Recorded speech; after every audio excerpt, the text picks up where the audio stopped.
Welcome to our channel. Today we how to subscribe to Carrd for simple app landing flows, quick tutorial step by step clearly. Visit the official Carrd website at carrd.co. Look for the sign up button usually located in the upper right corner. Click on the sign up button to begin the registration process. You will be prompted to enter your email address and create a password. After filling in your details, proceed by clicking on the Create Account button.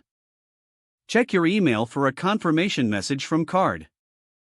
Open the email and click the confirmation link to verify your account. Return to the Carrd homepage and log in using your new credentials. Once logged in, explore the available templates for landing pages. Choose a template that fits your project needs by clicking on it. Customize the template by editing text, images, and layout as needed. When you are satisfied with your design, click on the Publish button. Select a unique URL for your landing page. Review the pricing plans available, including free and paid options. Choose the plan that best suits your needs. Follow the prompts to complete the payment process if opting for a paid plan. Your landing page will now be live and accessible at the chosen URL. Utilize the Carrd dashboard to manage and update your app landing flows easily. If the page does not load, refresh the browser or try again in a private or incognito window. Make sure you are using the correct email address, then retype it carefully to avoid small typos. If your password is not accepted, use the reset option and create a new strong password you can remember.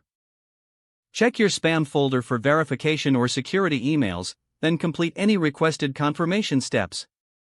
Enable two-factor authentication if available to improve account security and reduce unauthorized access risk. After signing in, review your profile details so your contact information and settings are accurate and current. If you see an error message, note it down and try again after restarting your device and internet connection. Log out when you finish, especially on shared devices, to keep your account and payment information secure. If the page does not load, refresh the browser or try again in a private or incognito window. Make sure you are using the correct email address, then retype it carefully to avoid small typos. Don't forget to like this video and subscribe to our channel for more step-by-step tech guides.